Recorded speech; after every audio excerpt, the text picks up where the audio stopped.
So here's the deal that he's telling you over here about that you yourself, you personally, he's telling you where you came from. You are a dignified human being, and he says the Neshamah is from the Kisei Kavod. It's from the highest of the high. You're a prestigious human being. Now it's sent down into your body. And the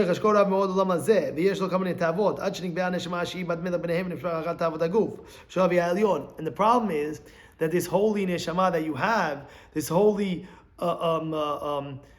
soul, that is really, it's a real item that you have in you that's very, very kadosh.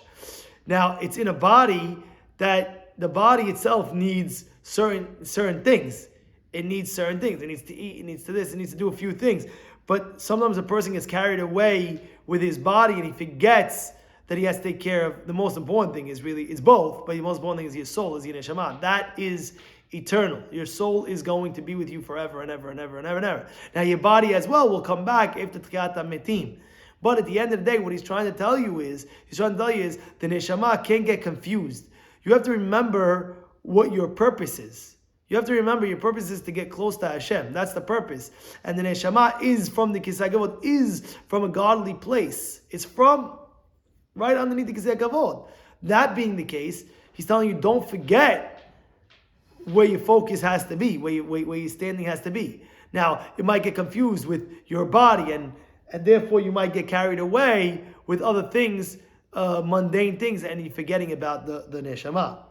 You're forgetting about even Hashem sometimes. Has shalom. I don't want to say that, but has shalom.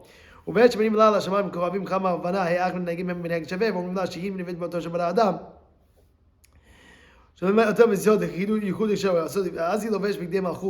when you start remembering, all these things where you came from, then you have to start understanding that you're a dignified human being. And what other people might do in the world, you cannot do. Not because it's because it's not dignified.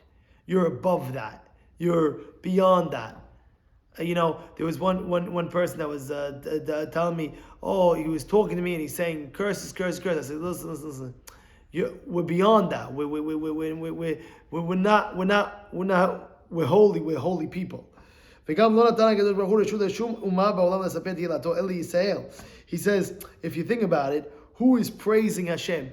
Hashem gave you the ability to say His name. You could say Hashem's name. It's an amazing thing. You say Baruch Atah Hashem before you're basically saying His name before you eat something. It's an amazing thing. How could you do that? The answer is because you come from a high place. That's what he's trying to tell you. Says the Chtiv, the Pasuk says, this is all inyanim of understanding who you are. You are, I always tell you this. You are a Neshamah, you have a body. You are a Neshamah, you have a body. You are a soul, you have a body. You have to take care of that. People sometimes they get carried away and they don't take care of that. You have to take care of that because that's what's going to be for you for eternity. And Hashem, if a person has a stain on it, on his Neshamah from a sin, anything like that, he has to really, really do tshuva, and he has to make sure that he gets over and cleaning it well. I'll tell you just one thing. If a person did Avirah, so that ta'ava creates things, creates Malachi Chabad, creates things, and a person has to negate that. One of the ways Hashem, we don't want to say, but Hashem is a person, he has to go through suffering. However, if a person does mitzvot with alacrity, like the Rabbeinu Yonah brings it down in his Sefer. If, let's say, for example, a person, I'll give you an example, a personal example with me. I give a class early in the morning. And now if you wake up early in the morning in the wintertime, it's very dark, and it's sometimes rainy, and sometimes it's like hard to get up and things like that. But you do it with alacrity, it hurt you.